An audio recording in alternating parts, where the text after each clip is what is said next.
Seguimos en Zona de Giro y bueno, como cada lunes tenemos acá el placer de compartir la mesa con el colega Diego Genú. ¿Cómo andas, Pedro? ¿Cómo te va, Diego? Bien. ¿Todo bien? Bien.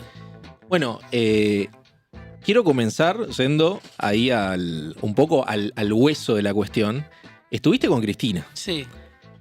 ¿Qué nos podés contar, que se pueda contar, Sí. de ese encuentro y con qué te encontraste, ¿no?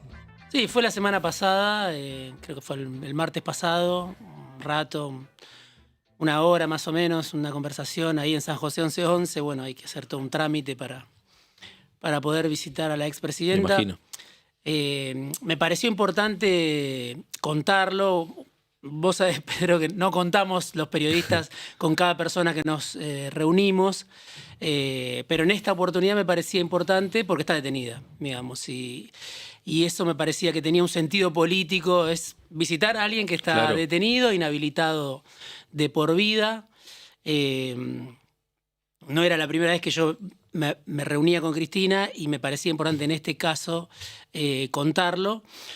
Porque, bueno, fue detenida, prisión domiciliaria, inhabilitada por vida, en una decisión muy cuestionada, en un proceso que muchos dicen está plagado de irregularidades. Yo acuerdo con los que dicen eso, que fue convalidado por los tres jueces de la Corte. Incluso se podría hablar de los tres jueces de la Corte, pero ellos tres, Rosati, Rosenkratz y Lorenzetti, lo convalidaron en tiempo récord, después de que se lanzó como candidata, en un proceso donde habían actuado muchos jueces y fiscales que actuaron y que estuvieron en la mansión de Joe Lewis, en Lago Escondido, con directivo del Grupo Clarín. Digo, más allá de que obviamente hay una porción grande de la sociedad y especialmente del poder estable que rechaza a Cristina, bueno, que sabemos lo que piensa.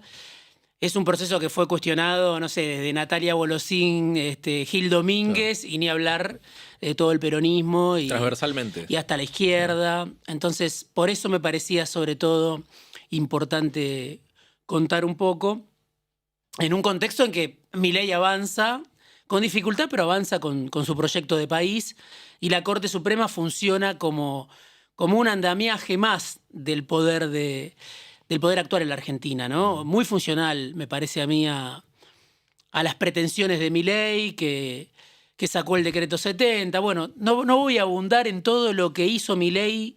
Es alguien que gobierna por decreto, que gobierna sin presupuesto, que casi hizo una reforma constitucional, y la Corte Suprema no hizo nada en 2 años para decir, bueno, esto me parece que es demasiado.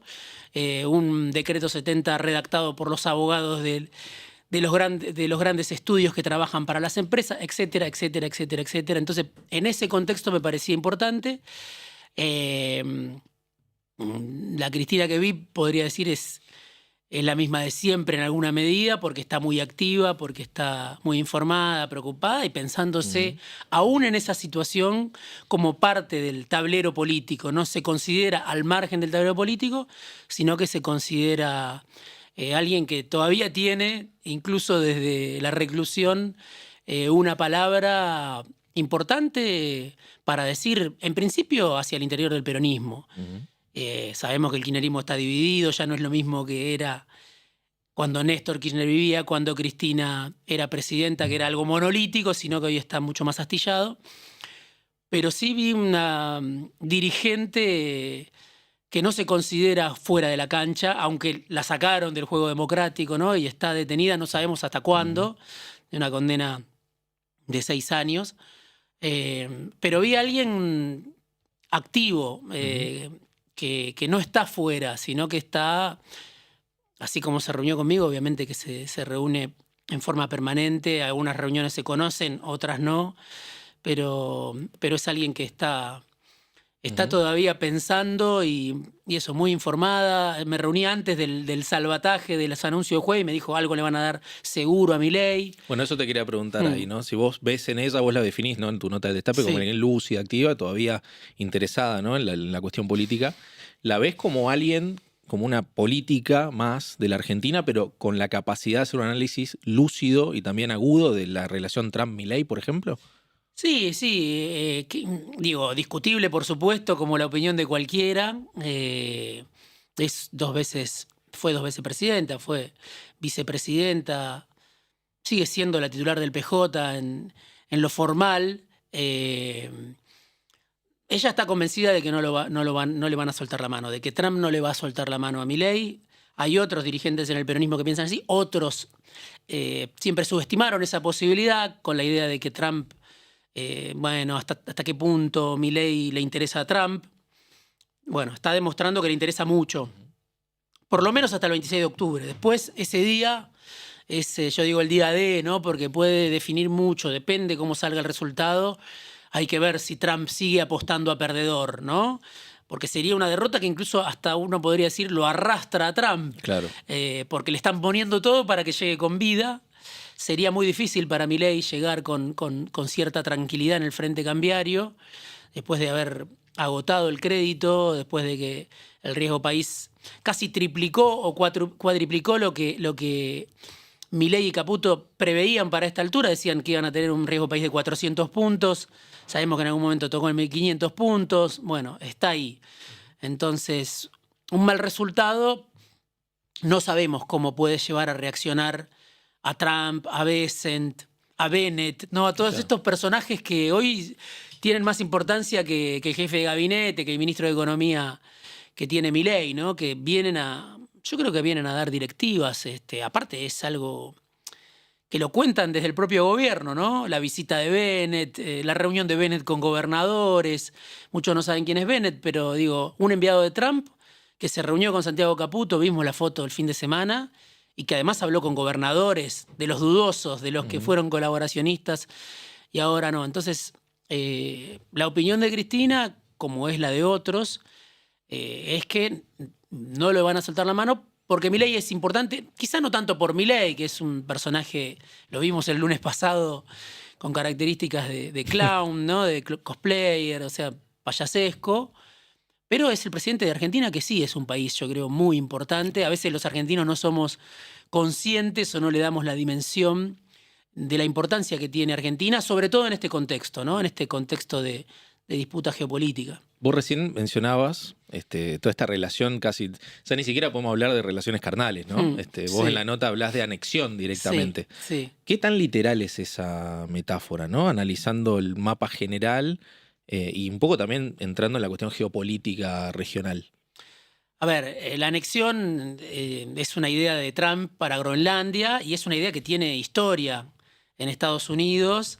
El presidente que fue ídolo de Donald Trump, que se llamó William McKinley, bueno, es alguien que se caracterizó un siglo atrás o más por justamente tomar tierras para Estados Unidos.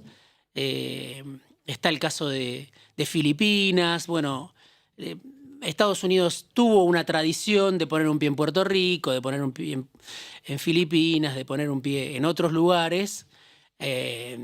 Y es una política que no empieza con Trump. Cuando Trump llega, dice Groenlandia. Queremos anexar Groenlandia, que es algo que suena, no sé, alocado, pero tiene una lógica muy clara. Tanto a Trump como a Estados Unidos en general, y uno podría decir también a China, le interesan los corredores bioceánicos. Y Argentina es la puerta de entrada a un corredor bioceánico muy importante. O por Ushuaia pasa el corredor bioceánico para muchos, incluso esto lo he hablado con gente del gobierno de Milei, militar más importante del continente, ¿no? Que comunica el Pacífico con el Atlántico. Está el Canal de Panamá, que es un canal donde China tiene obviamente sus ojos y sus intereses, pero también Trump puso sus ojos en este segundo mandato desde el minuto 1.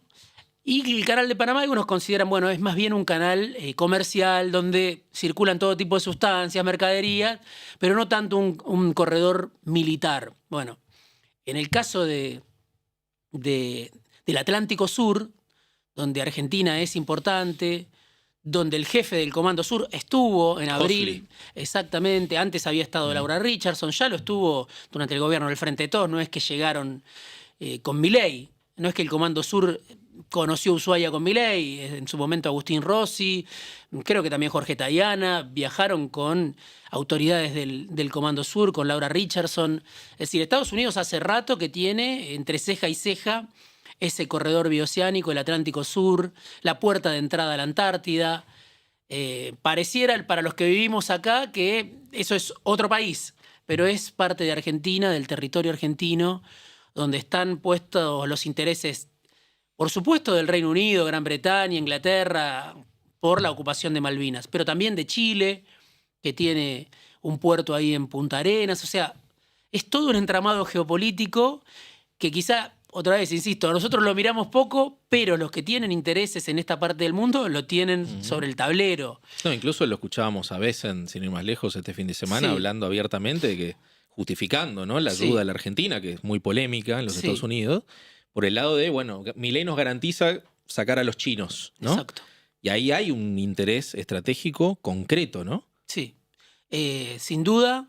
Después sabemos que Franco salió a relativizar un poco, pero hay un gobierno que se volcó, que, a ver, desaprovechó, dilapidó o renunció a esa posibilidad de hacer una política inteligente, dada esta potencia que tiene Argentina hoy en este contexto, en, digamos, relacionarse con unos y con otros. Acá no se trata de ser anexado por nadie, ni ser subordinado a nadie. Justamente Argentina tiene en este momento esa oportunidad de desplegar un juego más amplio y más inteligente. Bueno, Milei renunció a esa posibilidad. En su momento viajó a China, Diana Mondino, fue abril de 2024, viajó con dos personajes claves que ahora estuvieron toda la semana pasada en Washington, entre Washington y Nueva York, que eran Santiago Bausili, el presidente del Banco Central, y Pablo Quirno, el secretario de Finanzas.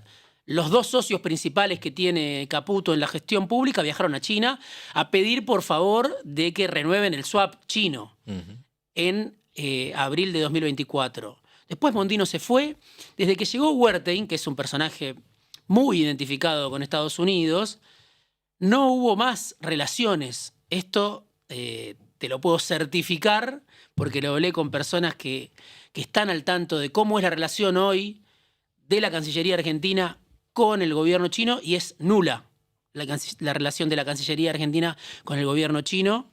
No hay relación desde que Wertheim asumió, nunca tomó contacto con las autoridades del gobierno chino y se replegó como nunca sobre Estados Unidos. Él fue embajador en Washington. Y justo coincide con la victoria de Trump. Sí, claro. Después vino la victoria de Trump.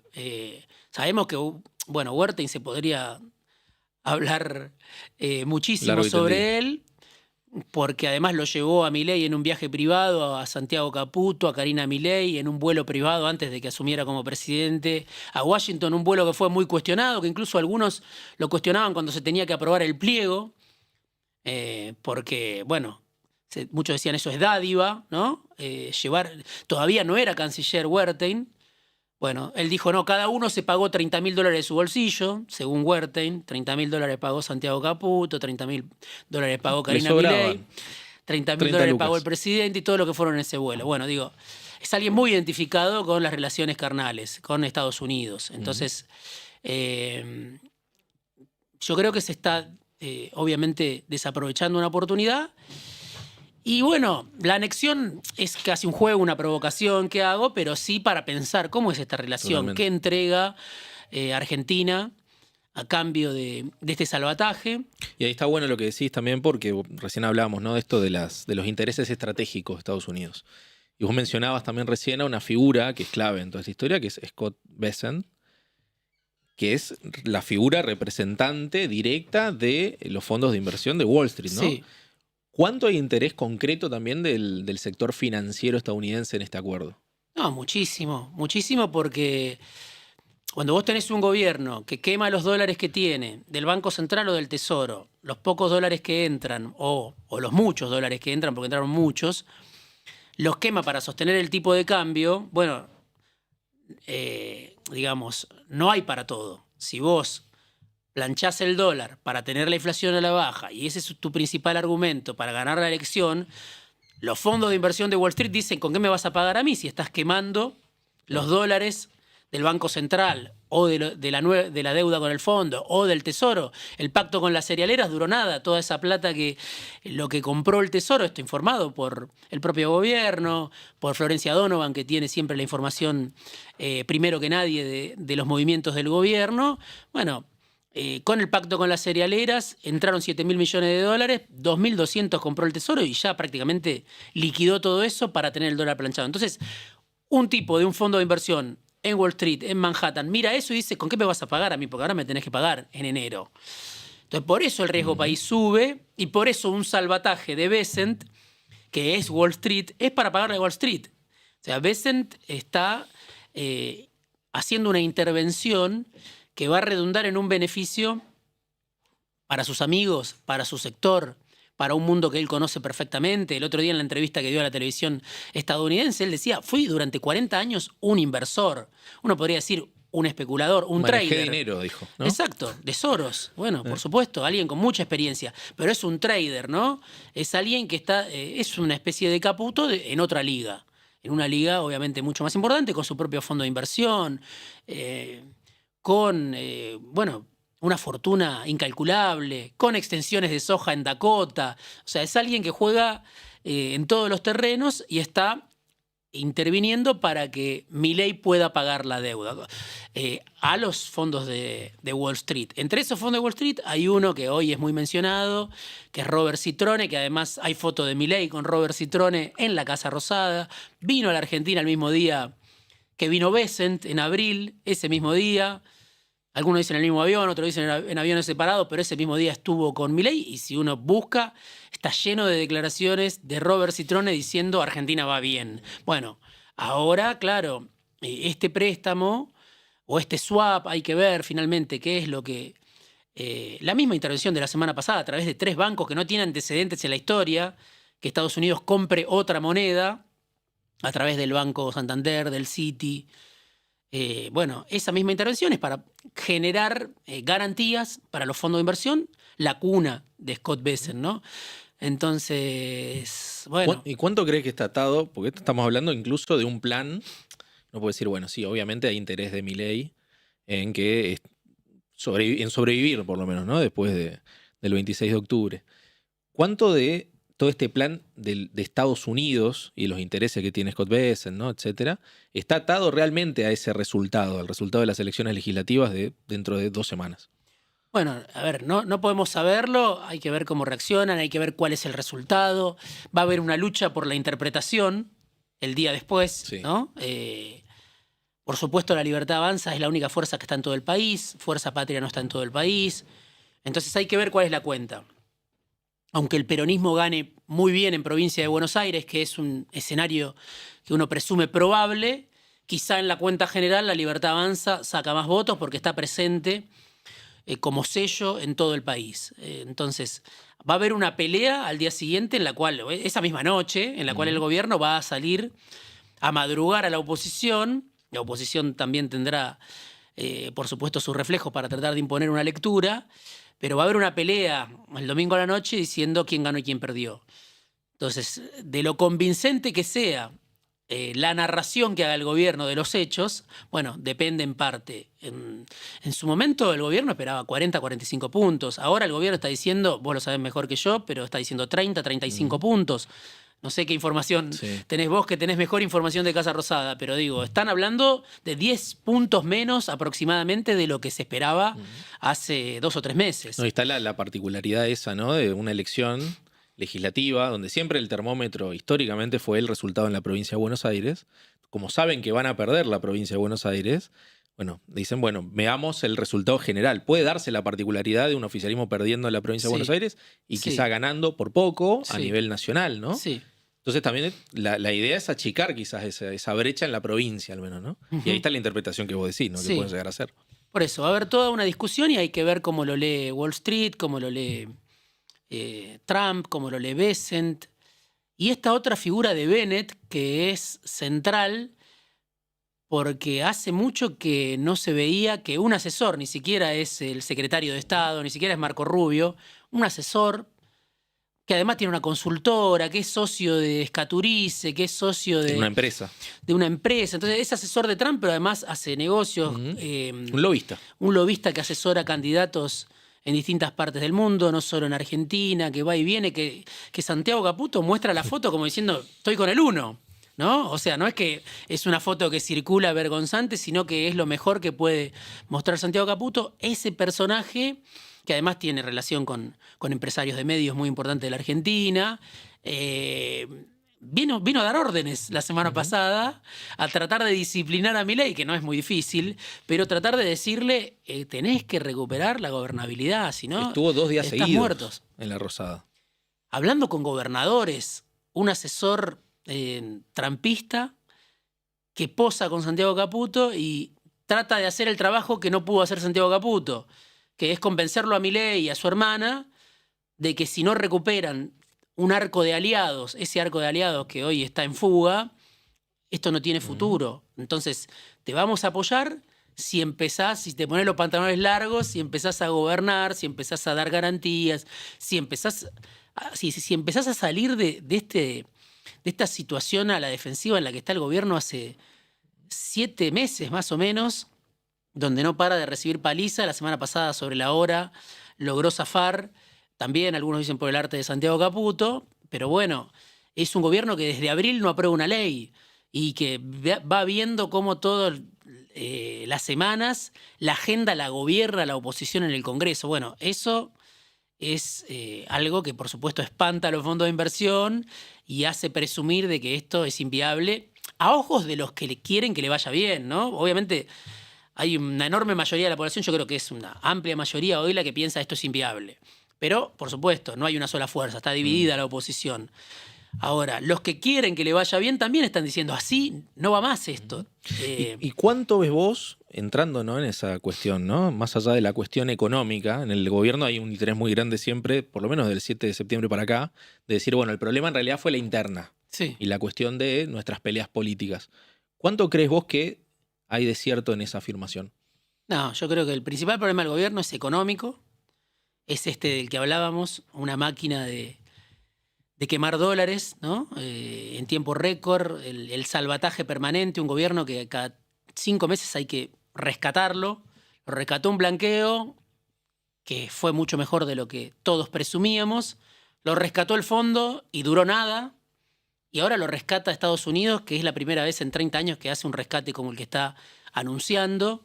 Entonces, es un gobierno inviable desde ese punto de vista, que es incluso el propio punto de vista de los que quieren que le vaya bien. O sea, no se puede gobernar Argentina si no podés acumular reservas, si no tenés una fortaleza en el Banco Central. Para mí ese es el principal problema, que además viene de la mano con que la industria es castigada, los agroexportadores ganan hasta por ahí nomás. Hoy hablaba con alguien que trabaja en una empresa con intereses en vaca muerta y me decían, la empresa bien, pero la empresa vale la mitad de lo que valía hace un tiempo. Más allá de que es vaca muerta, que es un sector dinámico, me decía incluso, no sé a quién echarle la culpa al gobierno, echarle la culpa a la oposición, pero sectores de alta rentabilidad ven que sus empresas valen menos en sectores, como vaca muerta. Imagínate lo que es, bueno, no se lo tengo que contar a nadie, lo que es para el resto de la sociedad, donde no hay plata, donde no hay consumo, donde todos los días nos enteramos de despidos, donde hay familias endeudadas, etcétera, etcétera, etcétera. Entonces, yo creo que el principal problema de Milei y ese esquema es ese, que es Milei, Caputo, Bausili, el equipo económico. El equipo económico, donde, bueno, a veces Caputo le echa la culpa a Milei. Yo creo que no se puede distinguir. Son todos responsables de esto. El principal responsable es el presidente, pero también Caputo, que ya va por su segunda historia de endeudamiento. Y después viene lo político, ¿no? Que obviamente, si vos tenés un gobierno ordenado, donde acumula reservas, no castiga a la industria, favorece la exportación, bueno, es más fácil lograr consenso político. Ahora, si vos tenés un gobierno que todos los días está echando gente a la calle, además del ajuste que haces del Estado, de la represión, de todo lo que, del capítulo crueldad del que tanto se habla, dejémoslo de lado por un segundo. Es un gobierno que castiga la producción, castiga incluso a los sectores exportadores, todo para sostener un dólar planchado, para bajar la inflación a cualquier costo. Para mí ese es el esquema inviable donde sobran, no sé, 35 millones de argentinos, sobra mucha gente.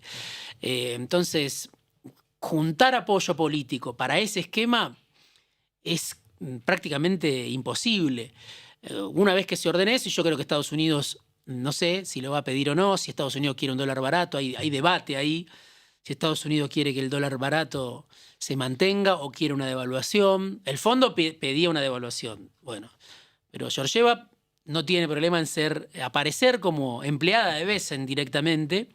Entonces es Estados Unidos el que va a decidir el rumbo del gobierno. Incluso no en esta también, cuando vos decías recién lo de la gobernabilidad, ¿no? Sí. En ese sentido yo digo, puede llegar a haber también una exigencia de bajen un poco la espuma de la interna Sí. y pónganse a laburar de verdad, ¿no? Sí. Y en ese sentido, ¿no pensás que le echa más nafta al fuego las peleas entre Santiago Caputo, los Menem, Francos? Sí, sin duda, sin duda. Porque además la desconfianza es fenomenal y entonces cada vez que aparece una noticia en la Casa Rosada dicen fuiste vos. Entonces, es un gobierno donde no hay un liderazgo claro. El liderazgo era el de Karina, lo que pasa es que está agujereado de arriba abajo, ¿no? Primero con las coimas, después con las derrotas, después con lo de Espert. Bueno, lo de Espert es atribuible al presidente, pero digo, son muchas decisiones que tomó Karina Milei en cuanto al armado de no le doy participación a los socios menores, la recaudación. Entonces, si uno hablaba hasta hace muy poco con gente cercana al gobierno, te decían, el problema es Karina, ¿no? Como una cuestión casi de esa fraternidad política donde el presidente no puede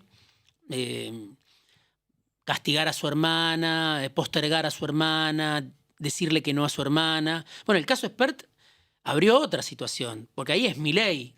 Fue la primera vez, ¿no? Exacto, que Milei se plantó. Sí. Y incluso uno puede pensar, el caso Libra también se le atribuyó a Karina, pero fue Milei el que prestó su cuenta para esa estafa. Entonces, ahí hay una responsabilidad compartida.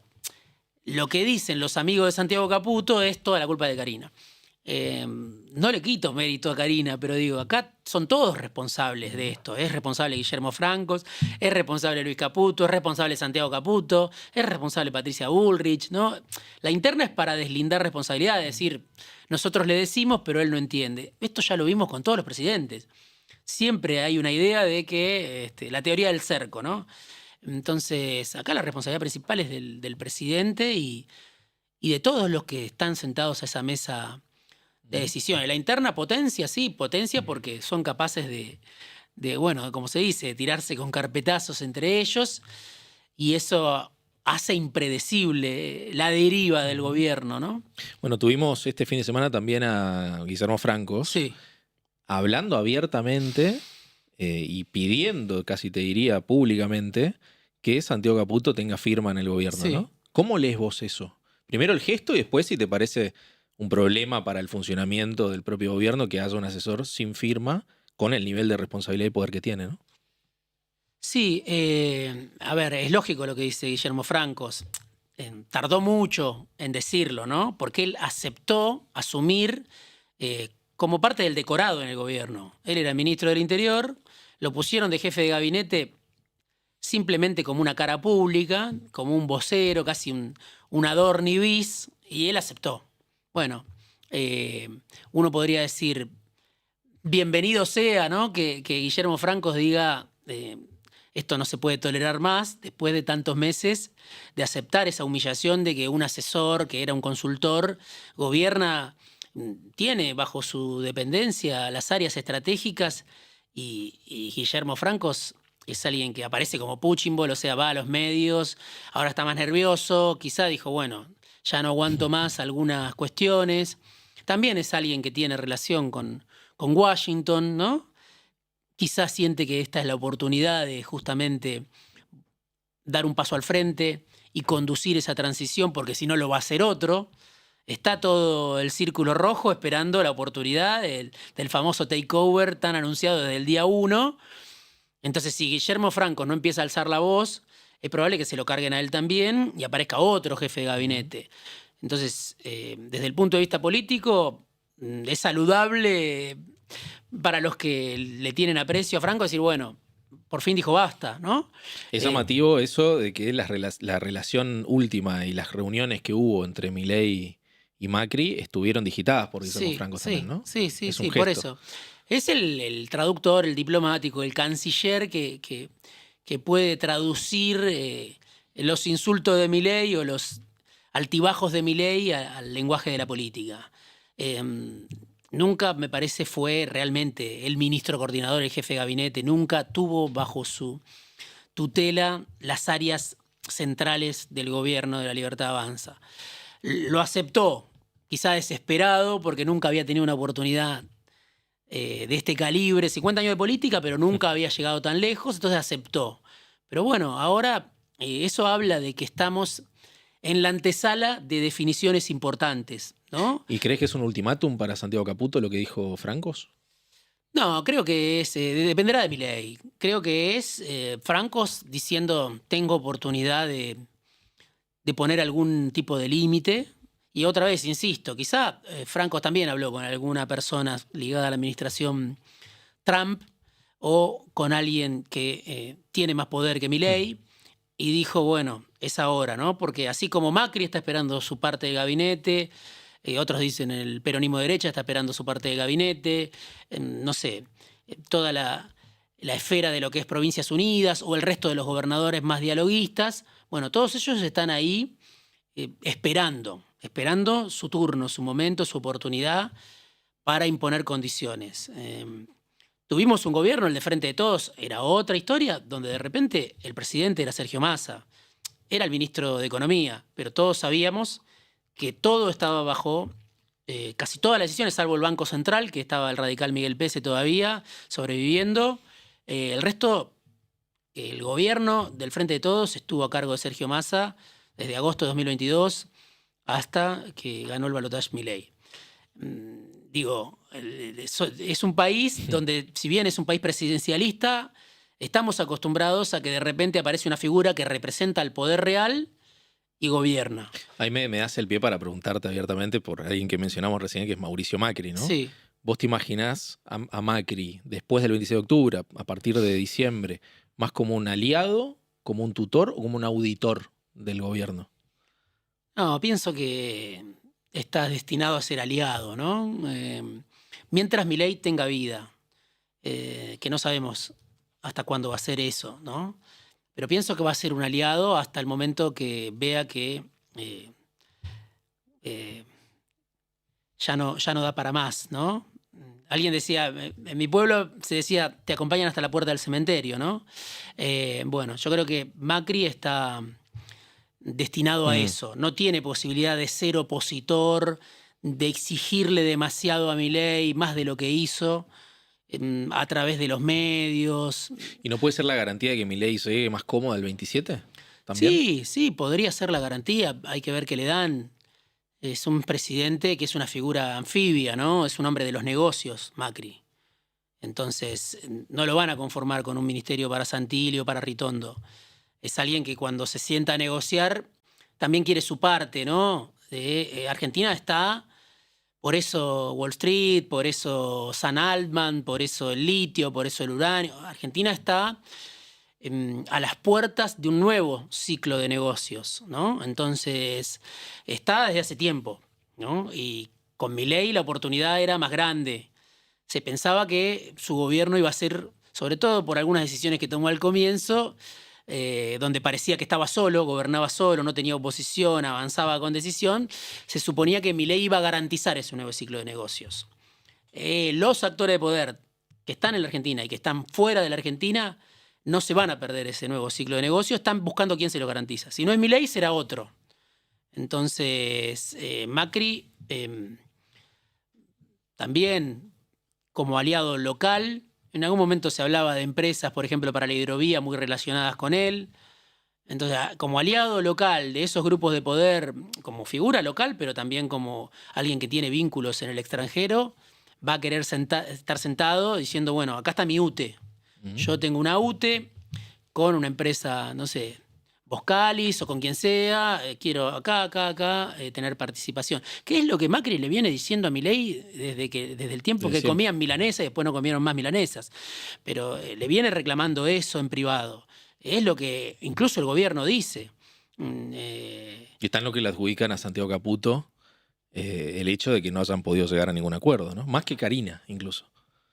Bueno, hay una presentación de un funcionario de, no sé si llamar de tercera línea, pero que se llama Iñaki Arreceigor, que está a cargo de las áreas navegables, que fue al Congreso, se sentó, lo pueden encontrar en YouTube, se sentó a hablar de la hidrovía, a los 10 segundos dijo, este proceso, el de la hidrovía, fue boicoteado por Mauricio Macri, por el Círculo Rojo, por el diario La Nación, ¿no? O sea, mencionó, es un hombre de Santiago Caputo, mencionó a los 10 minutos en una audiencia pública en el Congreso quiénes eran los que estaban boicoteando la licitación de la hidrovía para quedarse con un pedazo del negocio. O sea, no es algo que es off the record.